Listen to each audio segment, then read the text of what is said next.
Hello,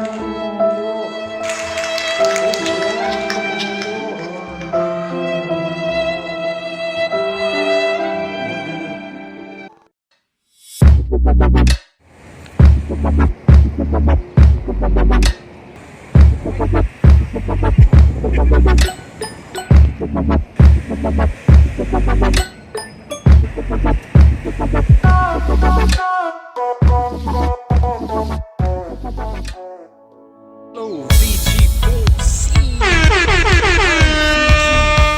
VG4C! What's up guys? Musta kayo dyan? So hopefully you're doing good with this ECQ guys. So bored na bored ako today. And this is admin team ninyo ng VG4C to the Vios Gen 4. So today's video is I'm gonna paint my ducktail na binili ko kay delicious! Oh my god. And hindi ko alam ang gagawin ko, ay magre-research muna ako sa internet kung paano yung proper way ng pag-spray and pagpe-paint ng ABS plastic, kung ano ba talaga yung mga ilalagay natin, kung ano yung dapat gawin, kung ano mga patterns na kailangan nating sundin para maging perfect or talagang maging close siya dun sa look ng ating Vios. So yung aking Vios is black, alam niyo naman siguro na black yung sa akin. So maghahanap lang ako ng spray paint today, and may tropa ako na nakabukas daw siya today, and that's good guys, good sign na talagang pipinturahan na natin siya. So today kasi walang bukas na shop, bala ko talaga siyang ipapaint sa shop and ipalagay na rin. Kaso ngayon sobrang excited ko guys na mag-paint and mag-install para din ma-share ko sa inyo kung paano yung na-experience ko ng paglalagay. So for today's video is spray lang natin muna and then let it cured para sure talaga siya na maganda. So siguro sa next video natin gagawin yung installation guys. So bye bye!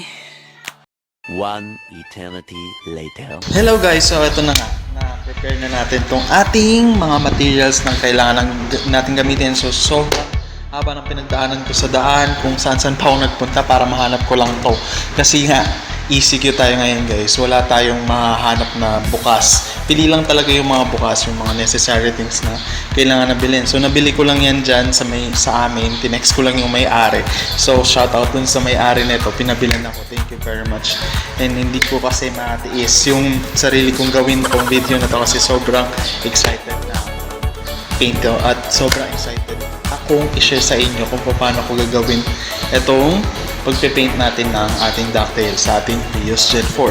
So ito nga, yung mga materials natin na gagamitin syempre, number one is kailangan muna natin ng ducktail kung saan tayo magpipintura. So ito nga yun, si OEM ducktail natin na in-order ko kay delicious. So yun nga, 3 days yung delivery. So syempre nandito ako ngayon sa Pampanga, sa province. Kahit nasa metro siya, sobrang convenient kasi LBC lang, pinick up ko lang siya. At yun nga, yung sa last ko na vlog, yun pinakita ko sa inyo kung pinick up ko doon yung ducktail na yun, which is ito yun. So introduce ko muna yung mga materials na gagamitin natin. Syempre, first material na kailangan natin is itong mga spray paint na to. So ano ba yung mga brands na to? Si Bosny. So siguro lahat kayo kilala to, di ba? Pinaka-famous to, and syempre ito yung pinaka-cheap and pinaka-convenient na gamitin. So may mga other brands pa dito na mabibili, pero ito lang talaga ang available. So hopefully maganda tong quality nito. 100 pesos lang siya. 100 pesos lang siya. Then yung specification niya is Bosny number 39. Ito siya. 39. And then yung ating paint na clear, just Bosny din. Bosny din number 190. So ito na. Okay na dito sa spray paint natin. So next natin is, nabasa ko kasi sa internet na kailangan nating magliha yung sanding paper. Ito siya. Ito yung sanding paper na nabili ko. 14 pesos lang guys. Sobrang mura niya. At ito yung available today. So wala nga tayong mabilan na hardware. So yun nga. 1,200 lang akin nabili. For 14 pesos guys. And then next, kung ano yung next na gagamitin natin na material is, syempre, yung ating, ito muna, itong Phillips screw. So, saan natin ito gagamitin? So, kahapon, or dun sa last vlog ko, nag-vlog ako dun, pinakita ko yung inner part ng ducktail. So, meron siya kasing brake lights here, di ba?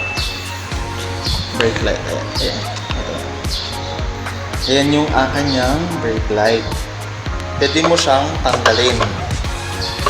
So, yun yung nakita ko, napansin ko, uy, ang cool kasi meron siyang screw. Pwede kong tanggalin ito na hindi siya sasama dun sa paint natin.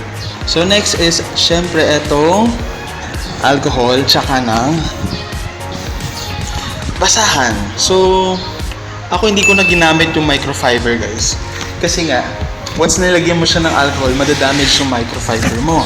So, once na nadamage yan, and di mo na notice na ginamit mo siya sa sasakyan mo, magkaka-micro scratches na naman. So, yun yung mga causes na kailangan isipin muna natin bago natin gamitin yung isang material. Kailangan, kung saan natin siya ginagamit, kailangan aware tayo dun sa mga nagagamitin natin. So, normal ng rug. Ito siya, rug lang na normal, na pinunit lang na pants. So, ayun. Then, next is yung, syempre, yung ating, wag natin kakalimutan, yung ating face mask. So, hindi na ako nakabili ng pinaka-recommended na face mask, which is yung N95. Kailangan kasi yung N95 yung gamitin natin. Yun kasi, it's intended for fine particles and yung mga kailangan na covered yung ano natin. Kasi yung spray paint kasi, sobrang fine ng mga particles, yung talagang papasok siya sa hininga mo, sa lungs mo. So, kailangan safe pa rin. Pero at least may ano naman tayo, cover sa face. Para hindi lang tayo ma-suffocate dito. Kasi, yun nga, ang baho, sobrang baho ng spray paint natin. Di ba, guys? So, yun. So far, ito na yung pinaka-importanting materials natin na gagamitin for today para pinturahan tong ating ducktail. And nag-provide na ako ng tissue dito, guys, in case of emergency. So guys, let's start! Oops. One down.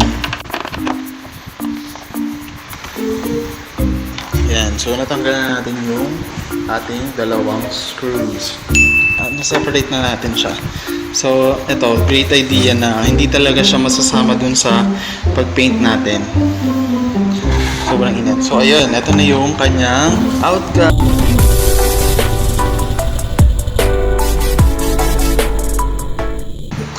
Ito na. Wala na siya. Wala na yung ano. Wala na yung brake light natin. Okay. So, yan. Ito na, nakaredy natin rag. So, lagyan lang natin ng alcohol.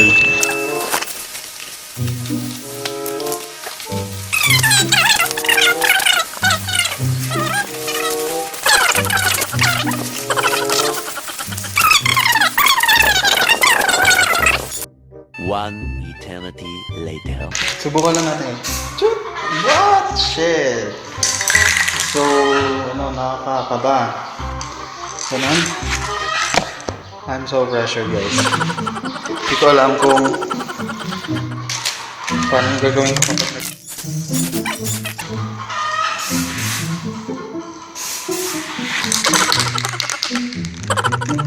Baho. Sobrang baho.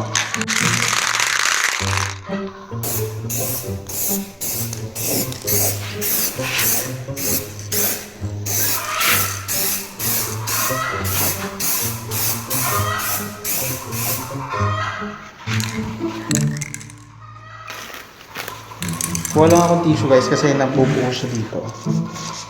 Hala, ginakabahan ako.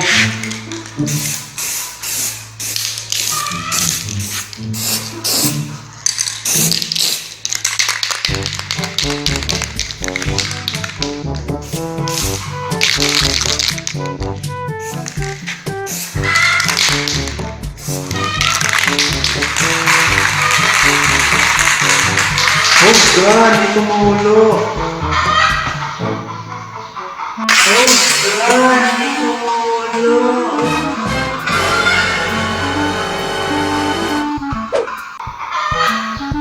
gonna do?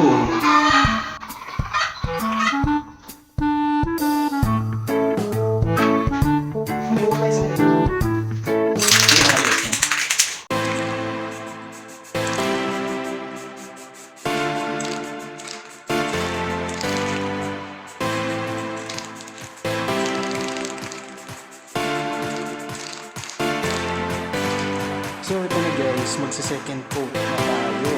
Alright.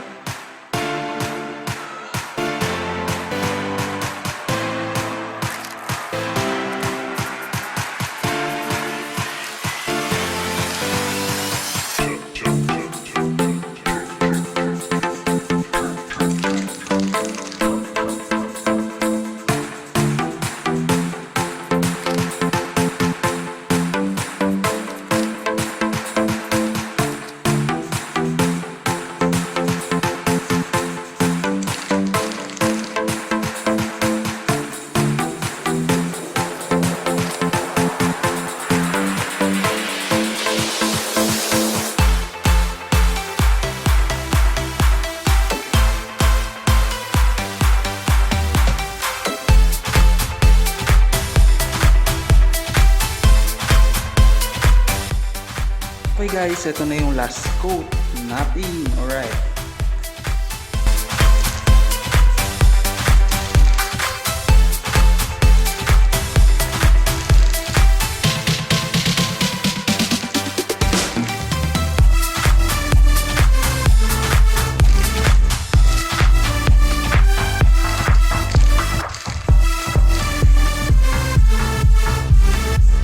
One eternity later. Okay guys, ito na yung ating gagamiting last final touch natin is yung number 190 na clear na Bosny. So, ito na guys, ito na yung final touch natin. Alright, this is it.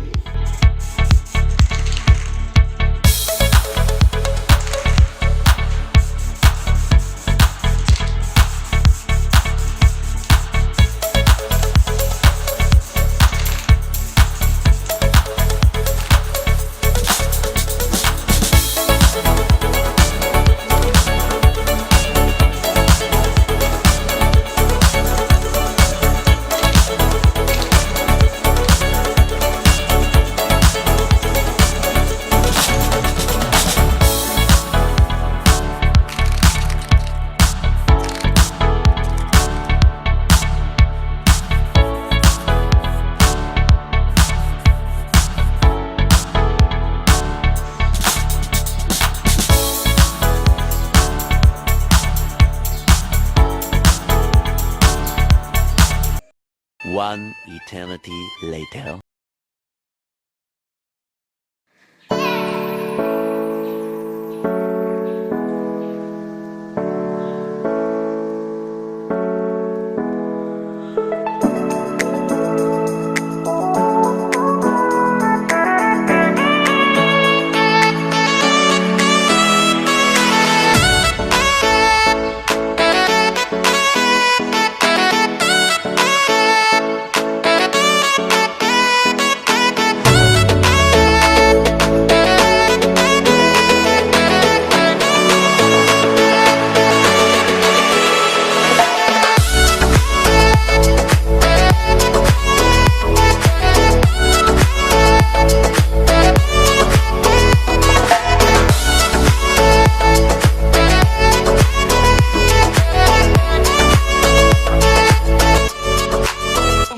Kakatapos lang natin mag-paint and sobrang nakakapagod and very worth it naman yung kinalabasan ng ating ducktail.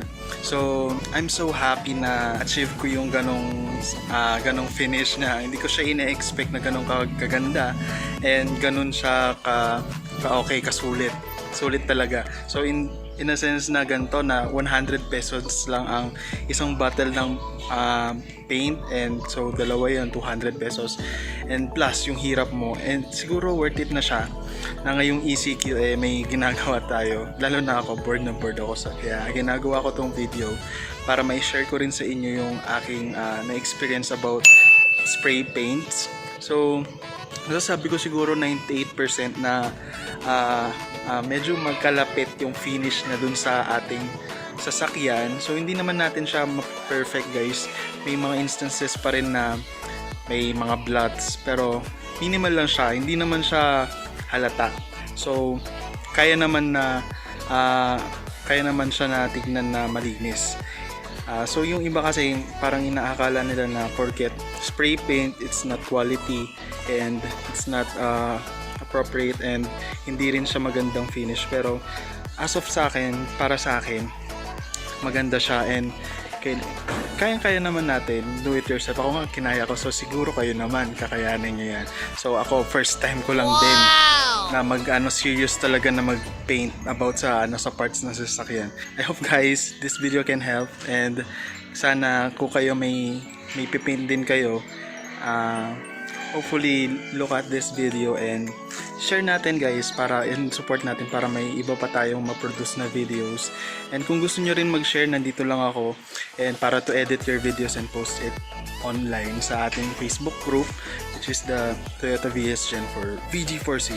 Ayun, thank you very much for watching and don't forget to like, share, and subscribe guys and support the video guys para marami pa tayong magagawa and marami tayong matutulungan na owners ng Vios. So thank you very much!